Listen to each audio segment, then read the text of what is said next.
years, and you envision the impact that blockchain will have on the world, what gets you most excited for the potential of blockchain's impact over the next 5 to 10 years?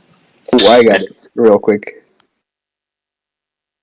I think the biggest red pill people, average consumers, are going to have with blockchain apps is going to be that the shock that they're going to have when they realize how much of a stakeholder they can be in everyday things they use with tokenization, if that makes sense.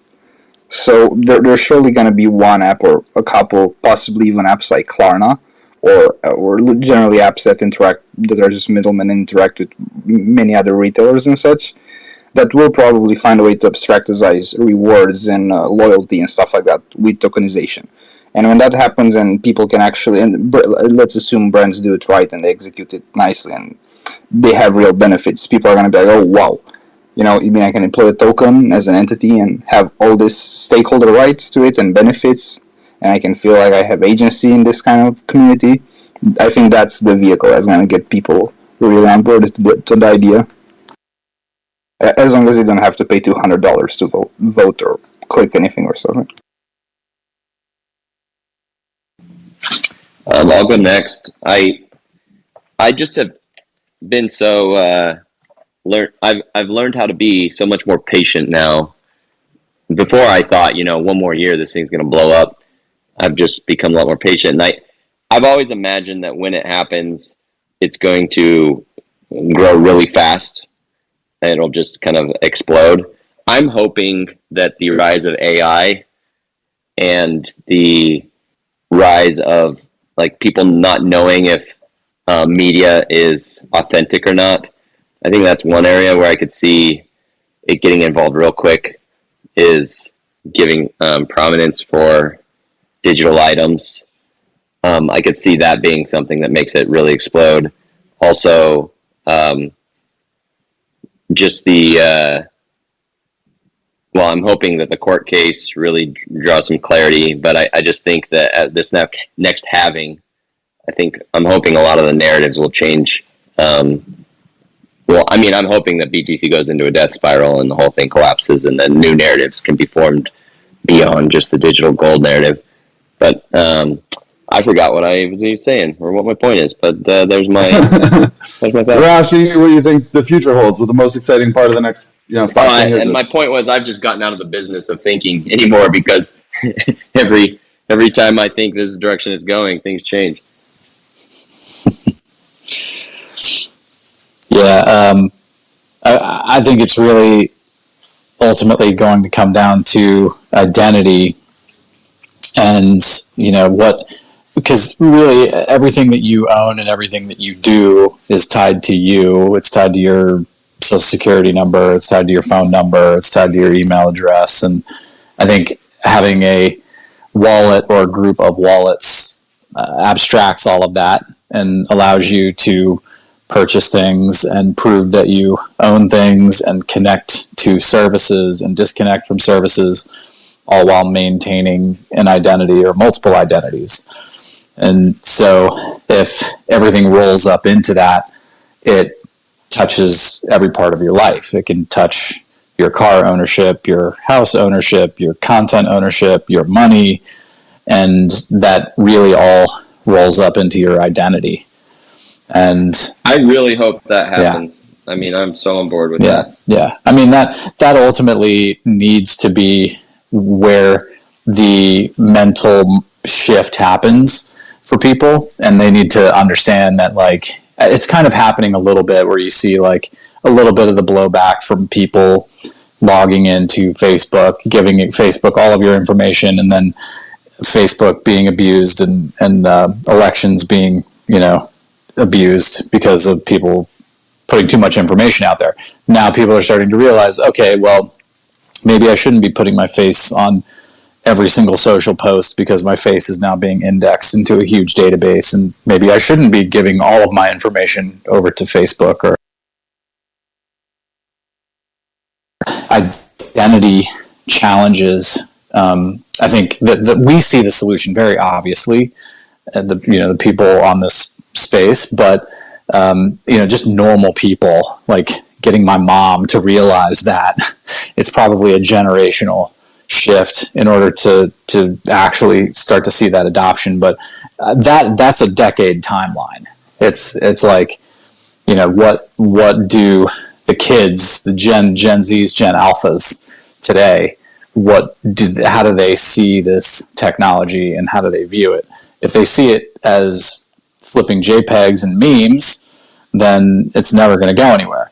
If they look at it as, oh, I actually own things, my identity's protected, oh, I can move money around and send things to people directly without having to go through a bank, those are all things that are going to be required for that shift to happen. And I mean, it's already happening. We're the early adopters, but it's how do you get the normies in?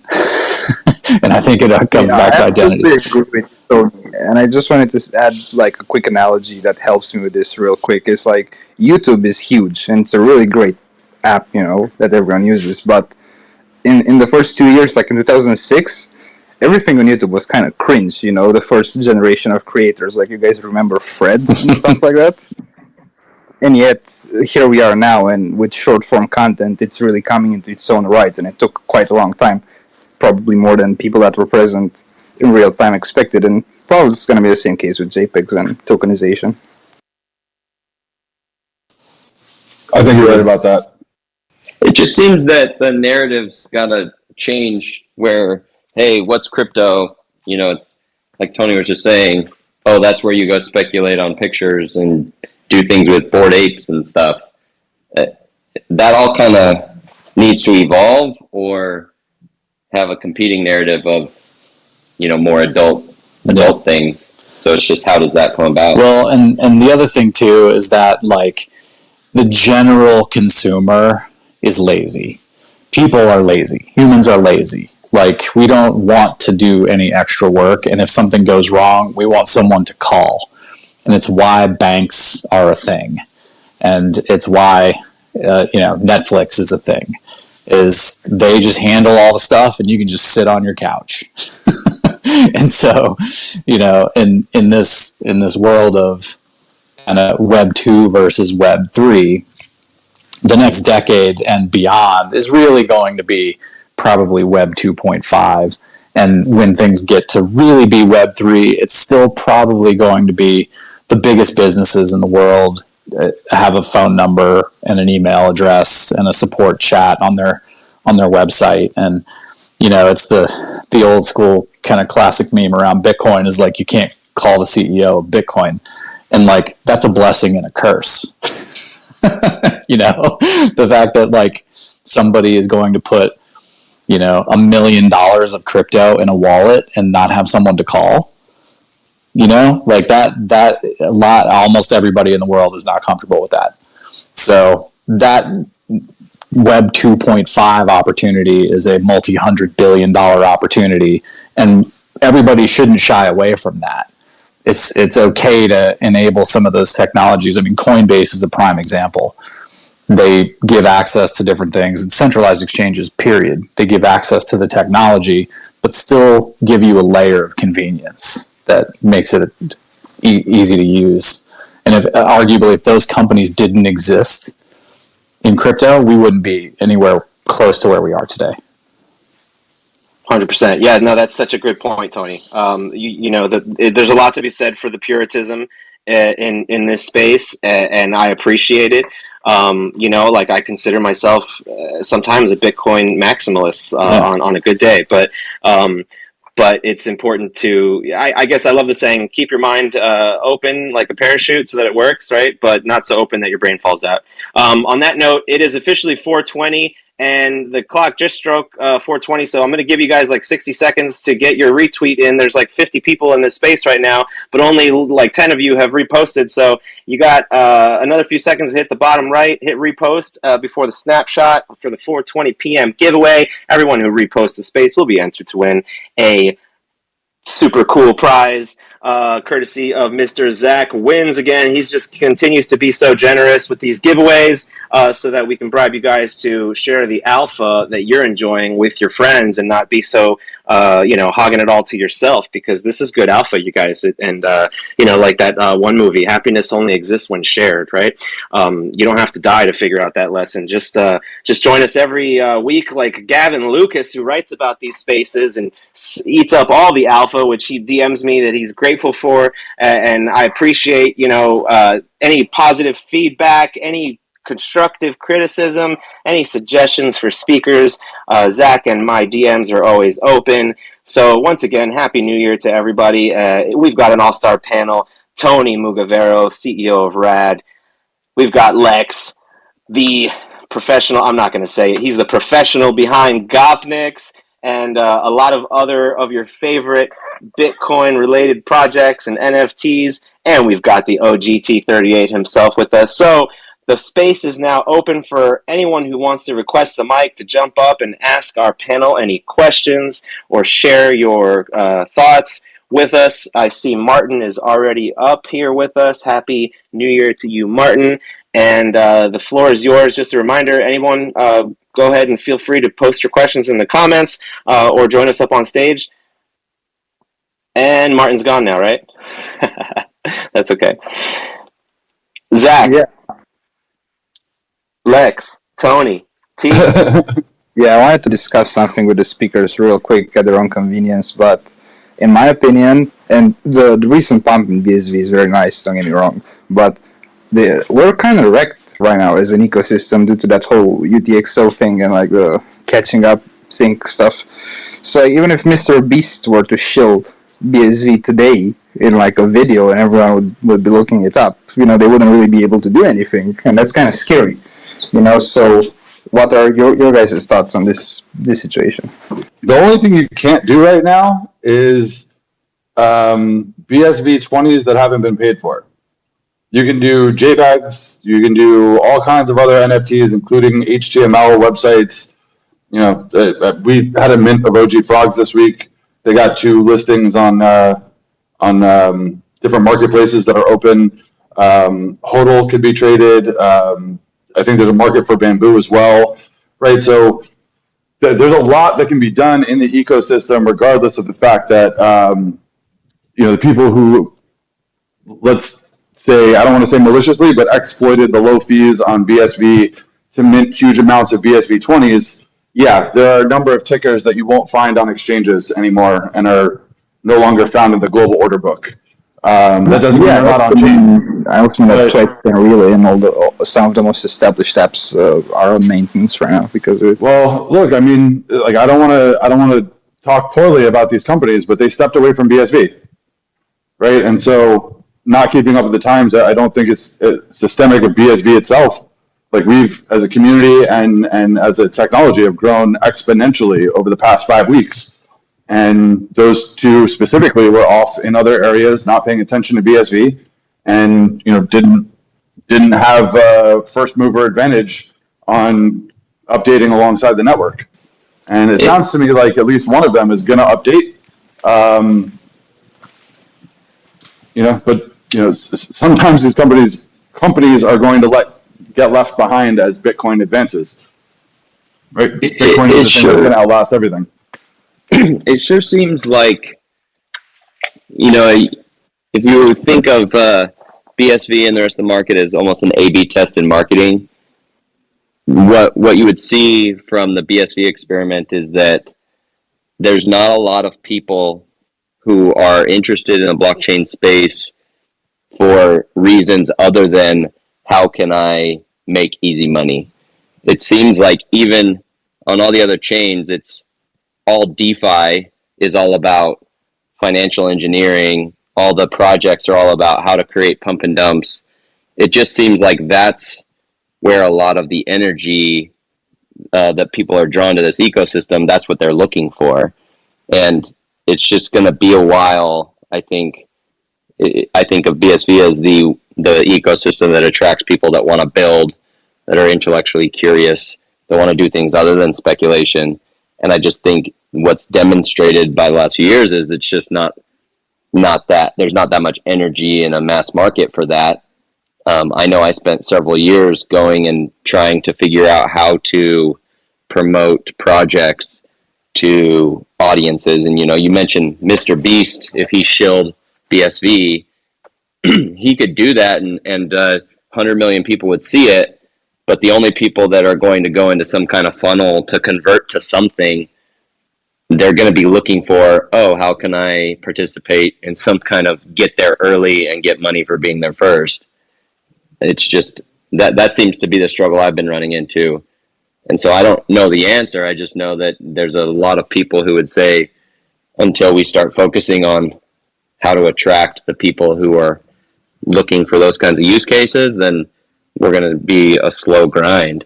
So I think, well, at the core of my question was, and with these apps being absent right now because they're not so focused on BSV anymore, it's like they had a unique importance, as in they converted people into the whole ecosystem or philosophies behind Bitcoin quite easily, with them being seamless or just making them click. Like Twitch by itself, whether we like the founders or not, onboarded thousands of people to Bitcoin. but the people who are onboarding to that were people who came and entered the ecosystem for other reasons than trying to get rich for doing nothing. It was build community. It was participate in some cool new technology.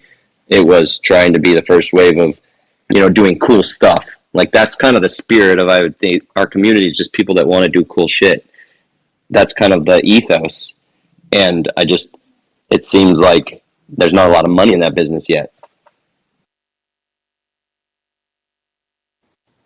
Yeah, not when you compare it to JPEGs, because BSV is a really good amusement park with a lot of cool rides, but a lot of them are under maintenance, and that's the only thing. Well, and even if they work perfectly, you're going to come to this. It's like the difference between a casino and a Chuck E. Cheese, or I don't know, an arcade. Like you go to an arcade to have fun. You go to a casino because you're going to have fun, but you're looking to walk out with more than you came in with. BSV is like an arcade. Like you're coming there for reasons other than getting rich. Yeah, and it really just becomes about kind of the sell around infrastructure. And if you look at things from kind of a purely financial perspective and from a value perspective, then you end up with the quote unquote store of value as the use case. Whereas positioning something like infrastructure, it's kind of like a database in terms of like, well, what is the blockchain actually doing? And, it can be used like a ledger. It can be used like a database. It can track transactions. It can hold content. It can hold smart contracts. It can do various different things. And if you start to look at it like infrastructure, then the infrastructure itself has to be easier, better, faster, cheaper than other infrastructure, because then it's just being compared against infrastructure, not being compared against like a store of value. And so if you're looking at things like an infrastructure play, then and we even see this, right? Like we built things on top of Postgres to store metadata for video content and user information, and right.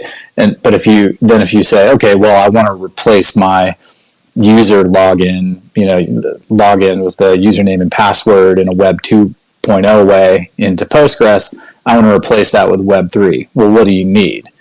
You need a wallet that's in the browser that can have somebody's identity, that can connect to a website and hold enough information about that person's identity in order to provide a better user experience for them as a user and a better infrastructure layer for us as a company.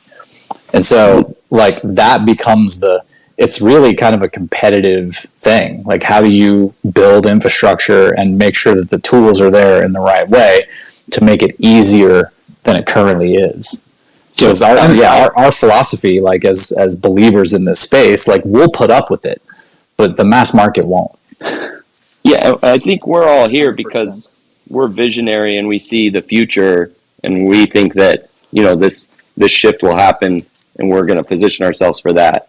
But I'm just saying, like the people who think that's sexy, it's a small number of us, and we just have to be patient and realize that in the long run, we'll get rewarded for being right about this. But, right now, like, no one cares about infrastructure.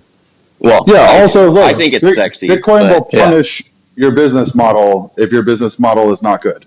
Yeah. Right. Bitcoin is hyper capitalist in that way. Yeah. So when we talk about these specific applications that have kind of fallen off, they've fallen off because they didn't have profit models that worked. Right. So there's no longer the ability to invest in keeping up with the network the way that somebody would need to and be excited to if they were making money back from the network. And I'm not talking about shitcoining. I'm talking about real businesses, right? Twetch told us in the end, they never once made enough money from 2-cent posts to pay their server bills. Mm-hmm. Right? Like that, it ends up being a fact. So over time, Bitcoin, being as capitalist as it is, will punish business models that are not set up to work well on Bitcoin. Even if the assumption going in was this is Web3, so it's better, it still has to be fundamentally sound to scale. Truth. Right. So you agree that if like a user-facing BSV app is popular and good enough and has a robust model, it should make everyone richer in the network. Absolutely. And not just that, if you're building applications that people are enjoying, right, and you're making money from these applications, then you have an incentive to keep up with the network. Because if you don't, your lines of revenue dry up. If you're not making money from the network to begin with, it's like donating your time to keep up with the network. And how long can that go on for?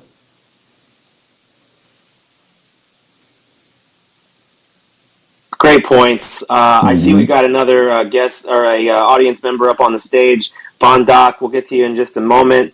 Thanks for putting your hand up and being patient. Happy New Year again to everybody. Congratulations to Game Tight. Pinned to the top, you just won this week's giveaway. So DM Zach to claim your prize. And that is cool. This week's prize is going to be an Immortalis card. It's a mythic from Champions of Otherworldly Magic. I continue to play this game. They're moving into Season 3 in the next week or two. But today's giveaway is a mythic card from the Generation 2 collection. let's go. We're going to have somebody from the Champions team back on the show soon because I just keep hearing more and more from them. I'm going to also pin right now to the top for everyone to RSVP ready for next week's space. So glad for you all to have joined us, especially with this transition, as it's the first time in 23 episodes that we'll now have a two-part to this week's space. But go ahead and set your reminder for next week. And Bondoc, thanks for joining us. Happy New Year. You're up. Hey, Happy New Year. I agree with a lot with what the last speaker had said, about the use cases and et cetera. Very well done. I had more of just a layman's question because, I'm not as technically expert as you guys are in this space. And, one of the things that I do look at is like I learn by trying, right? And I see how easy it is to use, especially hand cash. I mean, it's just so easy. It's super fast, and I see it on chain immediately. And that's what I understand. Okay, and I show other people. I show my friends, and when my friends see it, and I tell them that like, hey, this is how Bitcoin actually works. This is scalable Bitcoin. And so some friends are like, oh, interesting, and they don't say anything. And I have friends every now and then they'll be like, hey, can I buy some? And they, I'll help them buy it because it's not easy to buy it in the United States. And but so I have some friends or colleagues that they want to know more about it, and I don't know. Is there like I'll forward some articles from CoinGeek sometimes.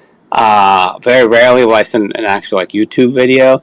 I don't know if it's like other than forwarding the white paper, which does not explain the history of the forks and what happened with all the like the protocols, the different Bitcoin protocols, and what the stuff that the media doesn't talk about, but that is transparent and open and not conspiratorial.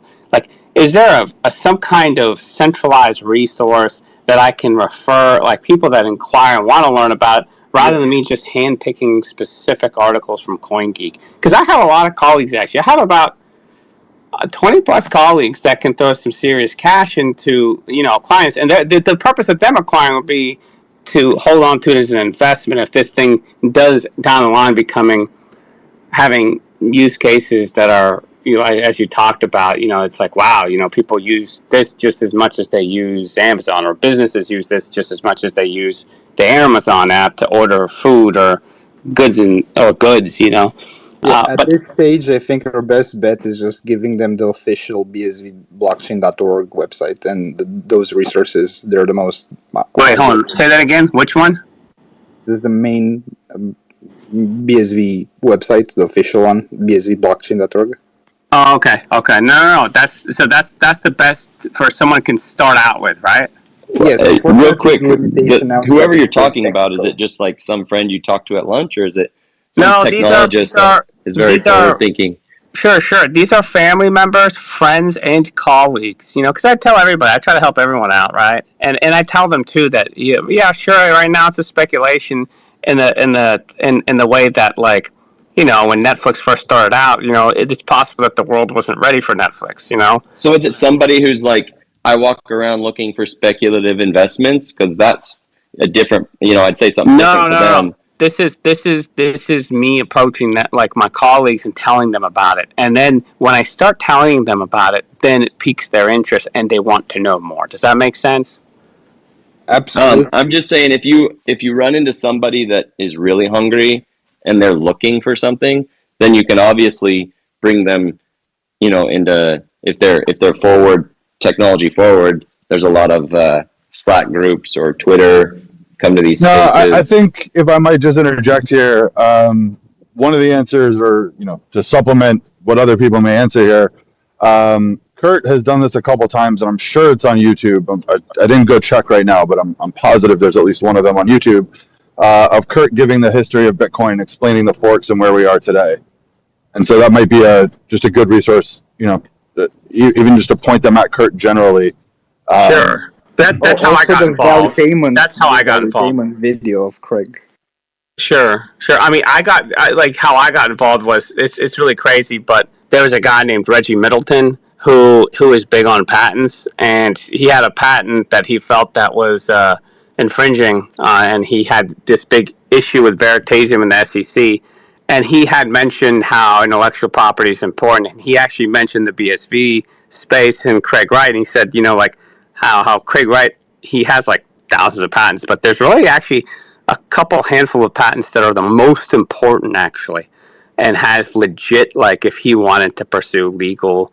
And so then I started looking at it, because I've never heard of it. And in the first video I watched was that one where some random dude's YouTube channel, where it was argument. I think it was Kurt Workert and some other dude versus Shinobi and Peter McCormick. And I think it was Connor, right? What's that? Connor? Yeah, it was Connor. On the Hotep Jesus channel. Yep, that was awesome. Yeah, and then I started listening to like what Kurt was saying, and I was like, wow, this guy. Because one of the reasons I never got into the BTC space is because I tried using it and it didn't work, and then people kept saying how it's going to go to the moon, and I was like, I just did not understand it. But then, like, what he said, that's why I like the BSV space a lot, because it really actually talks about how this is only going to explode if we bring real use case to real individuals, like mom and pop, like your brother or sister, where the ease of use is going to be like someone pulling out a phone and ordering something on Amazon, like e-commerce, right? And so that's how I got into the space. But how do I bring my colleagues into the space? Because they're willing. And there's a lot of people that have a lot of money, and I know some of these people, I have connections, but I don't know how to show them this, because to them, to a lot of people, when they hear crypto or BTC, the first thing they hear is it's just like a price go up Ponzi scheme. And I'm trying to explain to them that this is actually real scalable technology. It's not that whether or not this is a Ponzi scheme, it's whether or not the world is ready for this technology. Do you believe this world will be ready for this technology? Then you should invest in this technology. If you do not believe that the world is ready for blockchain technology on a scalable, like, system-wide issue, then yeah, maybe it's not the best investment for you. But to communicate that, rather than saying, oh, this is just another crypto that does the best things. You know what I mean? And I think it comes from a much better place. Does that make sense? I just don't know how you can do it better than with hand cash. That's my personal go-to for that situation. Yeah, look, I'm with T on this. Like, whether it's hand cash or not, to me, the best way to explain the value proposition of BSV is to get somebody using it. Doesn't matter to me if it's hand cash or OneSat or Panda Wallet or whatever's easiest for them or easiest for you to explain to them. But the truth is that, they say a picture is worth 1,000 words. And if that's true, then an experience is worth 1,000,000 words. Yeah, and I use hand cash for some of my friends. My colleagues, it's a little bit more tough because once I get them to download the app, I have one colleague saying, "What do I do with it then?" And that's where I get a little stuck because it's like I understand you can buy things with it, but he can already buy things with his, whatever he wants anyway. You know what I mean? So it's like it's hard to get him to envision that step where he's gonna be like. I'd like to get you. I'm going to take this opportunity to show my own company, which I don't really do on these CoinGeek spaces. But I'd like to get you a referral code to Magic Dap and/or Alpha Dap, because for people who are not really like in the degen gaming shitcoining space, if you're talking about like real utility, what we do is like fundamentally some of the most basic utility that exists, which is we write verifiable records to chain that like you design. It could start from a spreadsheet, or it could start from a form that you drag and drop to build super easy. But that application itself is adaptable to like hundreds, if not thousands, of use cases. Like from the perspective of I use it personally for tracking disc golf scores with a friend. People use it. We have long-term contracts with a school that's using it to document their graduation records. Personal Trophy Case is a program that we're working on, alongside U.S. universities. It's being taught. It's being used as a teaching tool in the University of Wyoming. And so if the normal Web3 game space or degen space is not the appropriate way to bring some people in, I'd like to suggest a little bit easier way or path to understanding the business cases. Hey Zach. Hey Zach, that's actually brilliant and wonderful. Do you do like I'm just curious, do you do private or like because if I have large groups of investors that want to get on a Zoom or something, do you do that kind of stuff where you show a PowerPoint about what this stuff like these specific use cases, like as an example? I don't show a PowerPoint. I do it in the app. Oh wow! So like I'll demo the app for you live on a screen share with as many people as you'd like to show, and we're super proud to do this. So like the faster the better. We do a open one on Thursdays every week. It's open registration. You can get that on magicdap.io. Let me save this too. Sorry, I didn't mean to. It's just that I'm trying to get this space is all about expanding. And I want to make sure. And what did you say it was? Can you say that again? Just check my profile. Both links are in there. Oh, gotcha. Oh, cool. Perfect. Yeah, I see it. Yep. Awesome, dude. All right, I appreciate everyone's help and keep up the good work. Thanks, man. I mean, Ben, I've seen you around, so I know you're part of the community and stuff. But I always believe that just meeting people, coming to spaces like this, getting to know us, like we're all very willing to help and however we can make connections. However. It's a pretty small community, so we're all very open. That's also a good way to pick up on, things that you think your friends or acquaintances might be more excited by, right? Just in normal conversation with us talking Bitcoin stuff, it'll click and be like, oh yeah, I could tell this person about that thing we were just talking about. But Lex, it looked like you had your hand up. Did you want to say something? Thanks. I just wanted to add to Bond that if you talk with a lot of people about Bitcoin and stuff, and some of them may be even too resilient to try it or to buy it, they just want to know of it.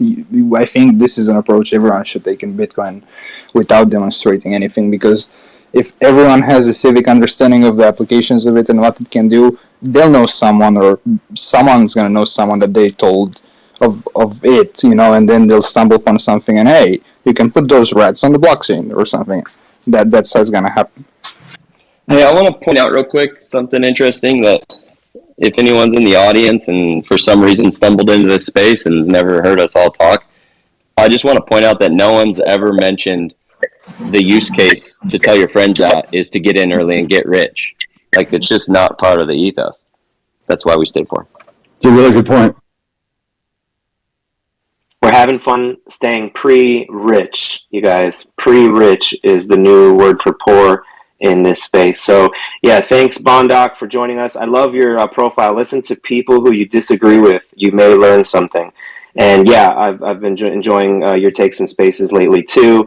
I see we've got another audience member up on the stage. Abba. Abba, Happy New Year. Welcome to the space. Did you have a question or comment?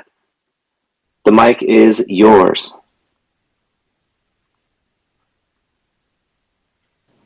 But your mic is off if you're trying to talk. Yeah, just unmute yourself if you wanted to say something. Otherwise, if you want to just hang out and look cool hanging out with us, I totally get it. We are all really cool, especially Tony, Lex, and T38. Make sure you guys follow the speakers if you don't already to continue getting the alpha. This space is every Friday at 3 p.m. Eastern. And if you want to participate in the conversation, now is your opportunity. It is Abba's turn, but if we don't hear from Abba in the next few seconds, it will be your turn. So hit the request mic button or post your comment in the bottom right, and I will get to the comments in just a few minutes. Really, really appreciate Tony, Lex, and T38 being with us. But Abba, one more shot. Did you want to unmute yourself and say anything? Otherwise, we're going to go to JJ.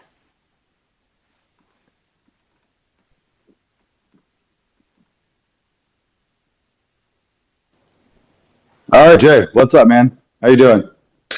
Hey guys, I'm hearing really good things about this Lightning Network. What is that? Can anybody explain that? First, I want you to explain what happened to your profile picture. It shows your old one on my phone. Did you switch back? Yeah, I switched back. No, I was just coming up to chop it up with you guys. That's all. I haven't heard about Lightning in a while. Like, is it? There was that big buzz about the exploit, or the engineers quitting. I haven't heard a lot since then. It seems like it kind of got quiet, and I hear a lot of people discontent about stuff. I've actually seen a few posts in the last week, maybe the last 2 weeks, but about Lightning Network payments getting stuck. Well, how delicious was that thread like 2 days ago? I've seen 2 or 3 of them. Yeah, I've seen a lot too. I don't think this is an uncommon thing. One of the things that we've been saying for a long time is like on Lightning, they would, you'd say about BSV, I can send you a cent, and they'd say, well, we could do that on Lightning too. You say, okay, well, could you send 1,000 on Lightning? And they'd say yes. But then you go and look at how Lightning works, and if the abacus is not balanced correctly, which you have no control over, your $453 transaction just gets stuck. And I think that was the number I saw in one of those threads, right? So it doesn't compare in any real way to a scalable layer 1 Bitcoin. That said, I know Jay was trolling, and I just couldn't help but take the bait. No, it's important though to understand. To at least, I was just joking around, but yeah. DJ, how you doing, man? What are you exploring this week? How you been? I've been good, man. What are you looking at? What did we miss? Well, I've been. Let me bring my computer up here. I've been actually on not to show your thing, but take it NFT. I've been looking at ordinals on there. Got myself. Someone sent me some of these frogs. That's cool. Yeah, free frogs. Ordinals. Free frogs showing up in your wallet. Yeah. Hey JJ, how much have you loved watching the BTC community self-destruct over the last? Dude, you're shocking frogs. Why are you interrupting him? I'm trying to go ahead. No. I just know we've spent so many hours talking to these people, and I just love seeing karma come around on them. Yeah, well, I mean, this space right here has been going on for, I don't know, about an hour. We had a rug, whatever. Just prior to the space, I was in Clubhouse for about an hour. And, I'm in a room with all BTC maximalists, whatever. And they actually brought me up, and some of them were cool, but they have such a fundamental it's like an ideology, and I don't know how to, like Doc. You brought up some good points, like how do we talk to just regular people, let alone try to talk to BTC people, and if you even talk to a regular person that's not, or a quote normie that's not involved in the space at all, if you mention the word Bitcoin and you just leave it with them, they're going to go to the wrong Bitcoin if they go at all. Like, that's how much advertising and marketing. And if you guys haven't noticed, the marketing for BTC is crazy, right?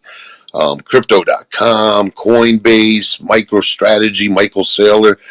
I really believe that they are trying to pump this up, and I do think this is probably the last final pump if they get it off at all.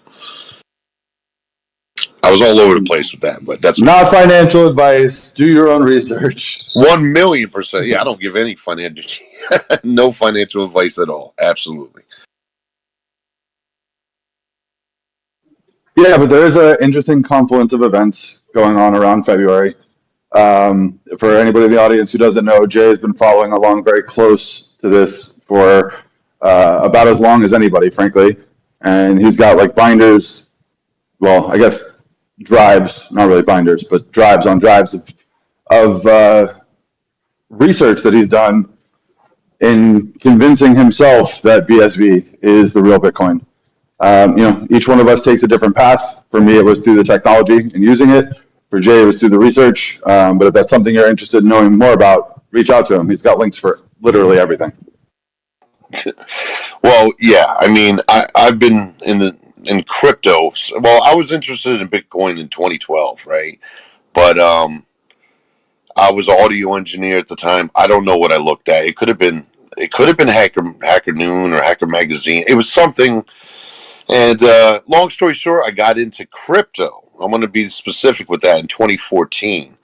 And that mindset, that crypto mindset, is fundamentally different from a Bitcoin mindset.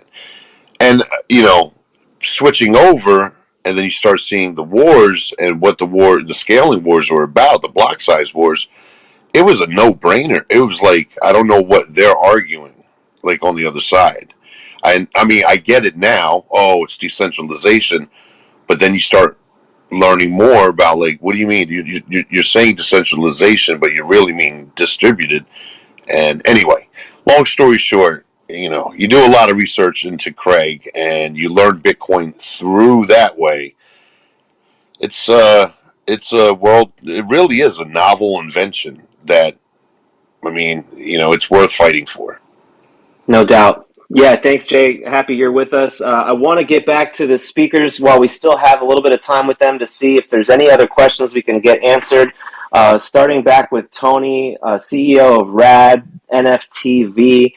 So you told us, Tony, about how the Stream Pass subscription model basically works as like buying a one-time payment NFT, and you own it for as long as until you sell it. I know that there's a few different like sort of options. You guys used to have like an unlimited thing, but what I'm actually wondering, since we already talked about the Stream Pass, but like, are there any other aspects of tokenization that you guys have explored, like making NFTs out of like maybe like scenes of a show or like objects in a movie or something like that? Mm-hmm. Yeah, I mean, a lot of the experimenting, at least by the studios, has been around collectibles, and they naturally kind of gravitate towards that. And we've had a handful of conversations around like making, scenes within a movie collectible. And it has to be, iconic to some degree or collectible inherently in order to get something like that. But, I feel like if you look outside of a subscription and you look outside of kind of transactional content, like I'm buying, content as like a movie or like a film or something. If you look outside of that and you look outside of collectibles, well, then what is it? Is it that like you're starting to create like royalty models on if you buy shares in a movie, and now you can pay people out based on the income from that content, right? Do people actually buy shares of the IP in the long run? And that's where I think there's some really interesting things that turn the IP and the ownership models upside down, and people can really start to leverage those tools. Obviously, Gary Gensler wants to ban everything, so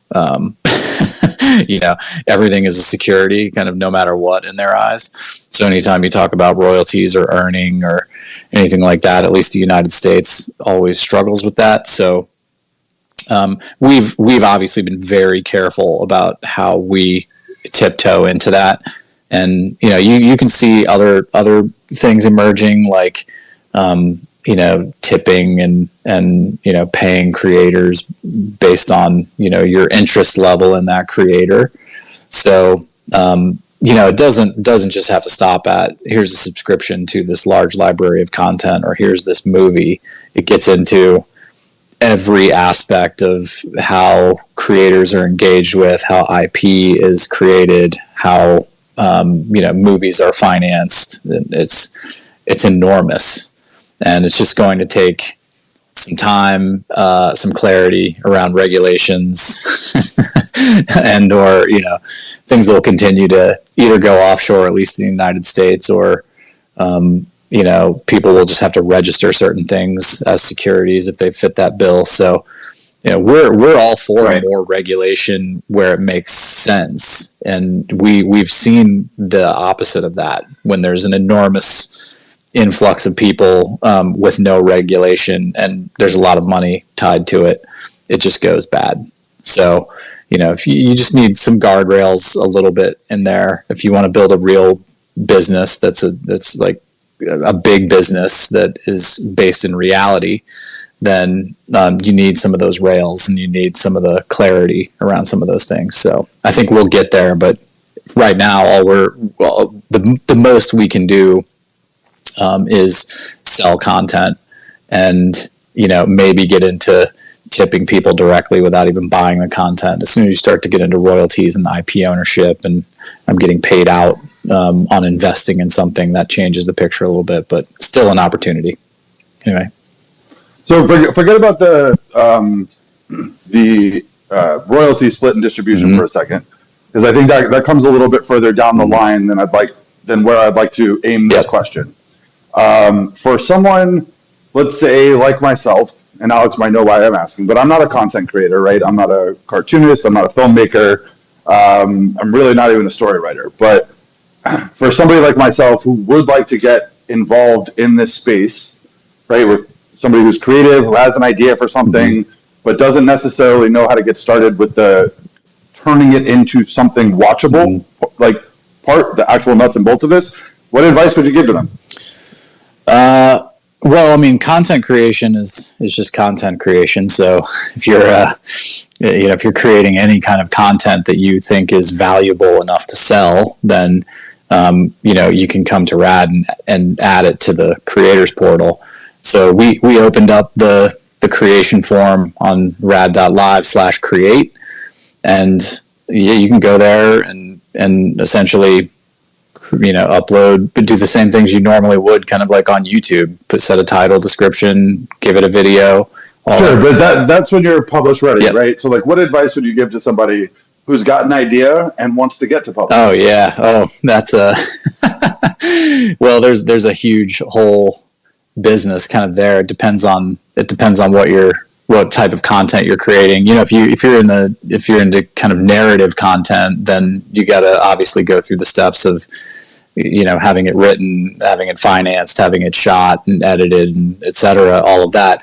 But we're seeing opportunities even in video podcasting, for example, where if 3 people are hosting a podcast and they export that, they can essentially say, I want to sell this. Here are the 3 hosts. All 3 hosts need to get paid I'm going to hit publish, and they can now publish and get paid as the creators of that content, and they get paid directly without any intermediaries. So it's as simple as that from a creation perspective. And if you're planning a show or creating content, it just kind of depends. Is it narrative? Is it reality? Is it podcasting? Is it short form? What's your format? And then, once you have that down, then it needs to be entertaining or worth purchasing, educational, some form or fashion. Like, why would somebody purchase this? So all of those things come into consideration to start things off. And then once you're ready and you're ready to publish, then you can of course benefit from the distribution mechanism and the payment mechanisms that we've built. Tony, I pinned to the top that Rad tweeted a couple of weeks ago that y'all have the 4K capable open edition video portal live for BSV. What does that mean? How and how are you guys using BSV? Yeah, we essentially allow people to upload large pieces of content. We capture that metadata and put it on chain, so as a transaction essentially, and then it's essentially just storing a blob of JSON, and then we also simultaneously store information in a kind of centralized database, but we also put that information on chain. We allow people to specify wallets and an arbitrary number of wallets for destinations with royalty splits. So you could have 100 people each getting 1% on something, or 2 people getting 50-50. And so when you create that content, you set all the metadata and you hit publish. We write that information to the chain. We also simultaneously write information to our database. We run a transcode process that optimizes that content across devices. So, a video can stream properly on a mobile device on a terrible network connection, or they can stream high res at home on a TV if you have a fiber connection. So we handle all that transcoding.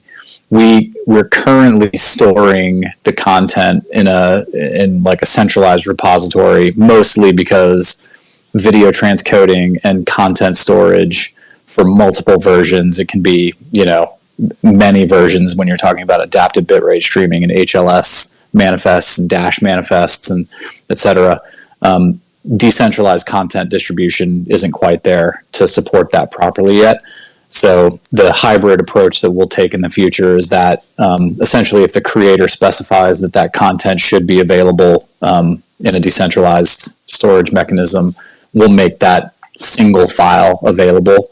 But then still simultaneously, if they purchase that content, we can prove that they purchased it by just checking on chain, and then give them the streaming optimized versions. But then they'll always have access to the downloadable versions. So that's kind of like the approach from a content ingestion and delivery perspective. And it's like, how do you get the best of both worlds? So we're trying to, bring the tech to the mass market and make it accessible.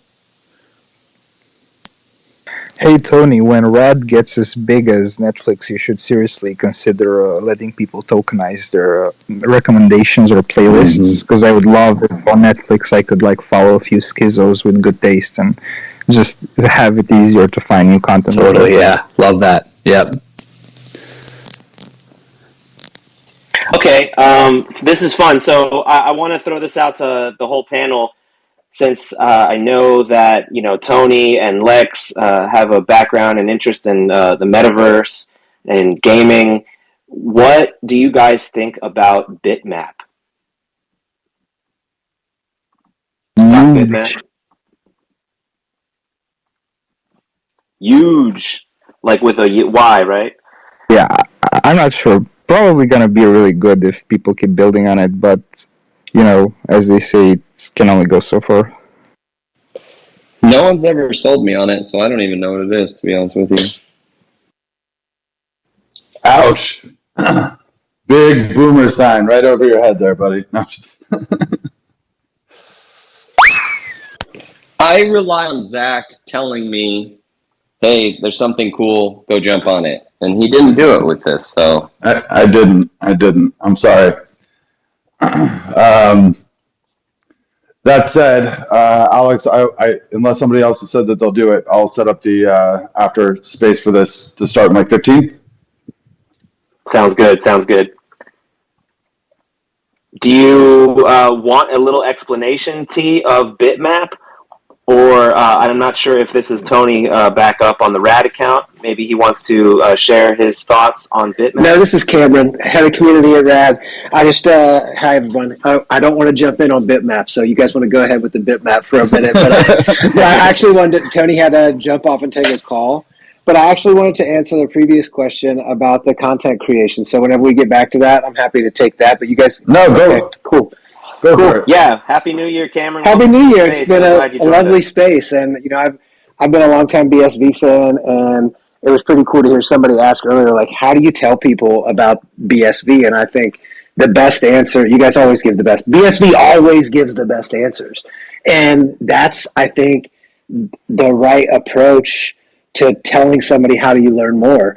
And it's more like just get on Twitter and post a question. And like watch the community come and really organically answer that question. Watch the arguments that happen in your replies, and see after spend some time here.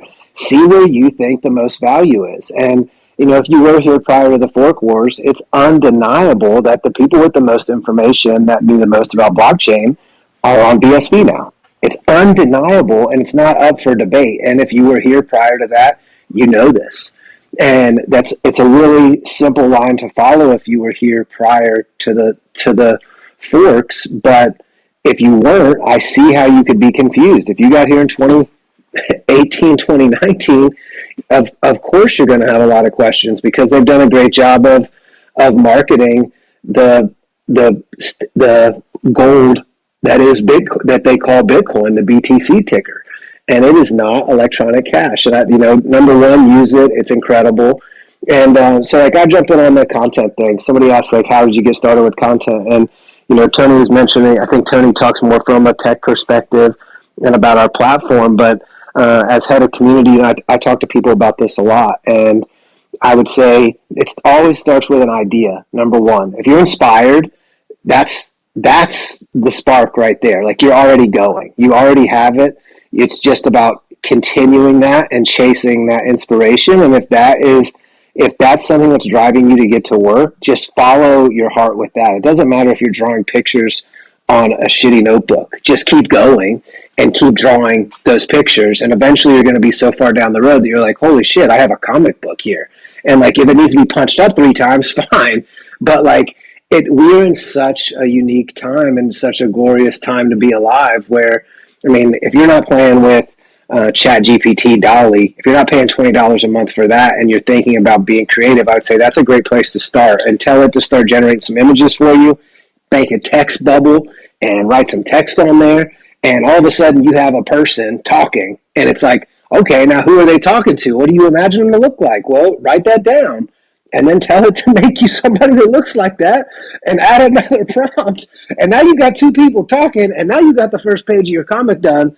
And, in a week's time, you could have a cover and 6 slides. And there are a lot of, apps and a lot of avenues out here to get your content going. And some people say, like, well, RAD's just a video platform. Like, how do you tell somebody that doesn't have video? Well, I have a personal podcast that I do, and several of my friends do as well, that we don't do video.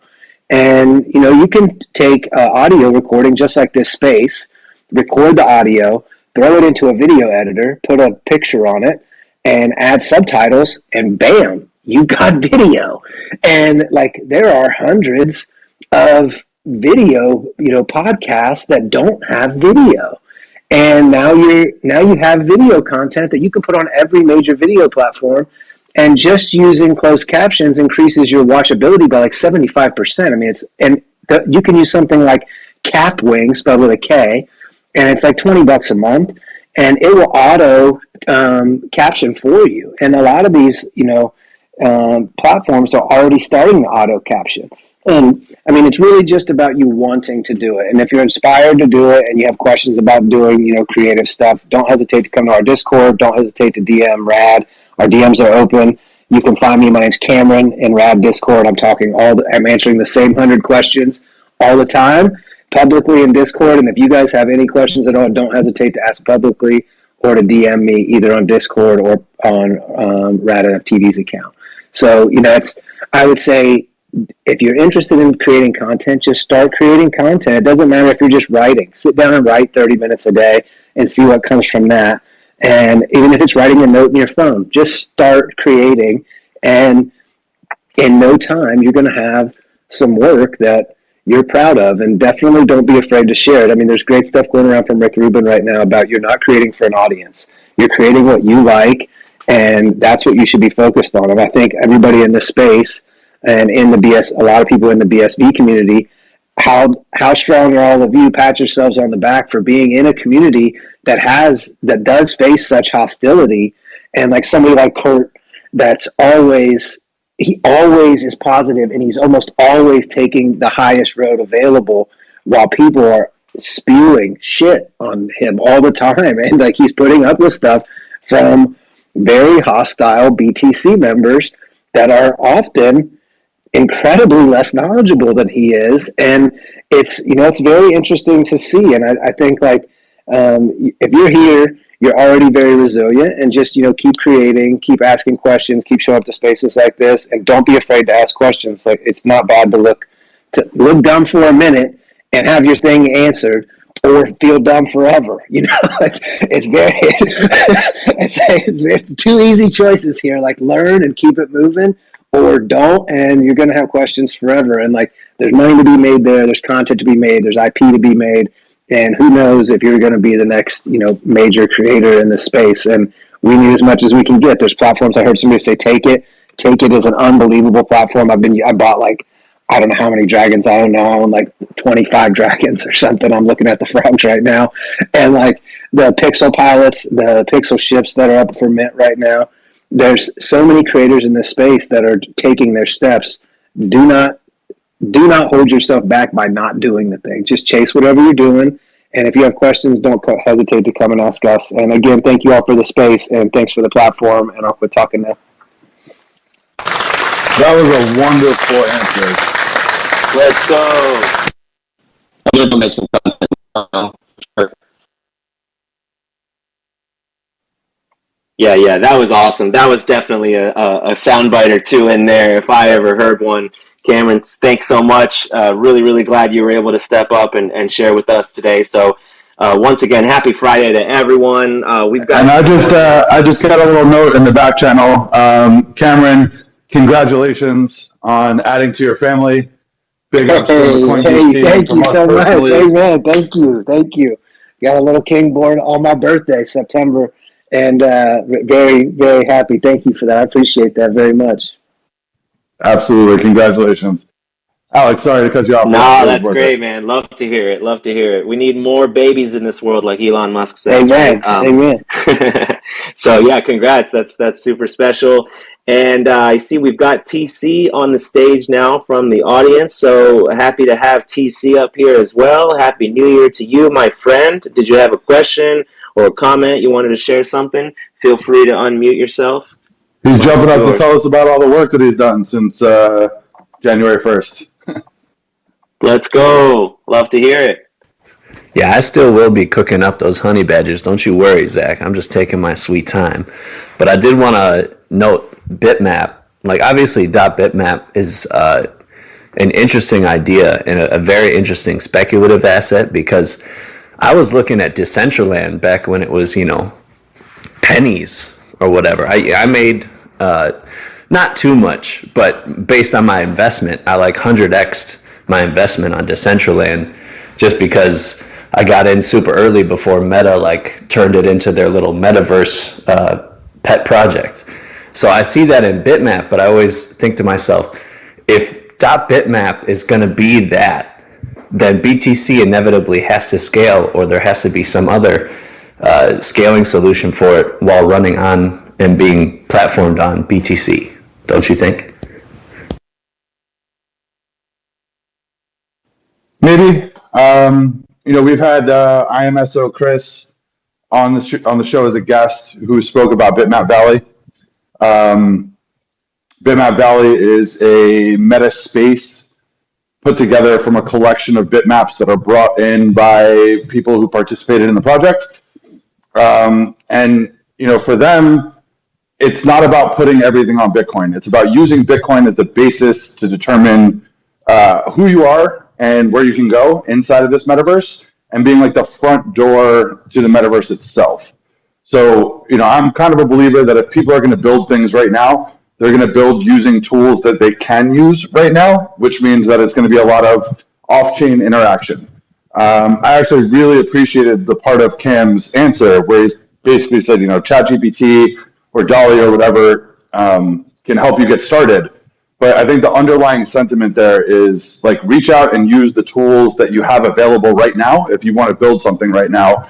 So, I'm not convinced that in order for Bitmap to continue growing, that it needs to do everything on BTC.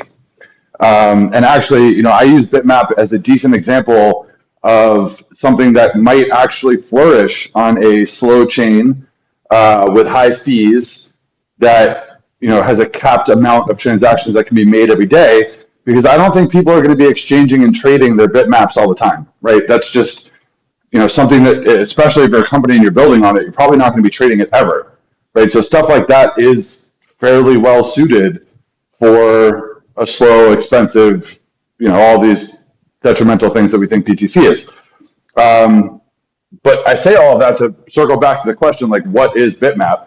And to address that question for T, to me, I think about it like this, right? There's a whole bunch of people out there, a whole bunch of companies out there that were trying to build metaverse things. And they might have been doing it on Ethereum. They might have been doing it on some other chain. They might have just been ignoring blockchain altogether and going straight up VR, AR. But they all fundamentally had one very specific problem, and varying degrees to all the companies and projects, but they all had one very specific problem: is how do I get discovered? And so Bitmap, to me, is a entry point discovery mechanism to find the types of online, digital, or metaverse interactions that have been willing to invest to put their door or storefront on Bitcoin. And that's how I see this project.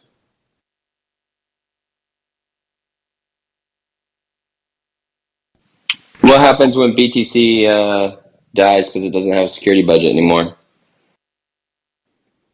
I don't know. I don't have a good answer for you. But, I don't think people are going to be spending their bitmaps. So if the financial element of BTC leaves, like, I don't think that means you don't own your bitmap or can't work What actually on it is or a with it bitmap? anymore. I don't even know. It's just a text inscription.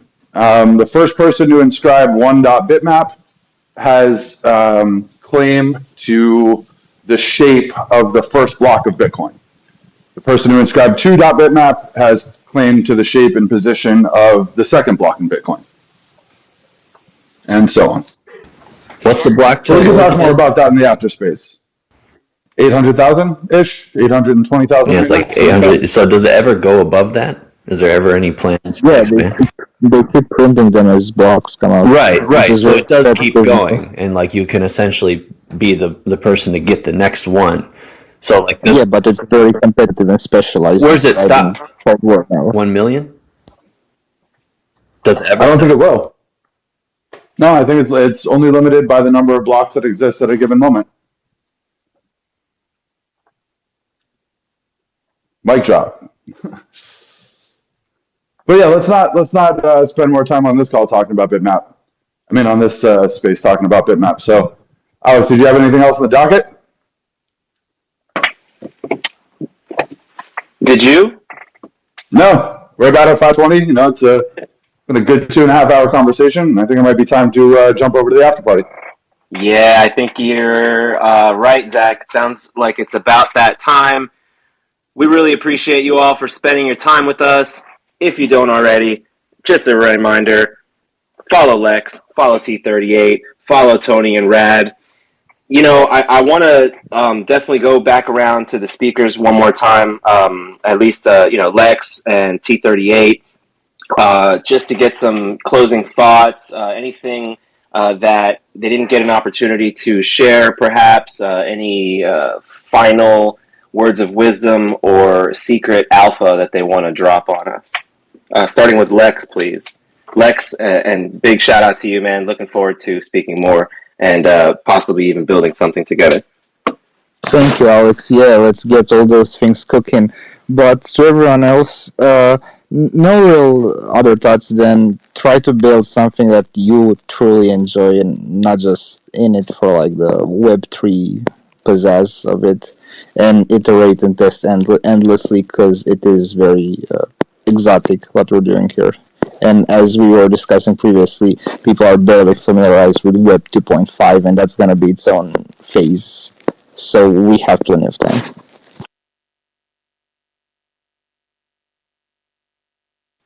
You heard it, folks. C38, you're up. Everyone, Thank you. We should all be friends. We should hang out, and let's do cool stuff together.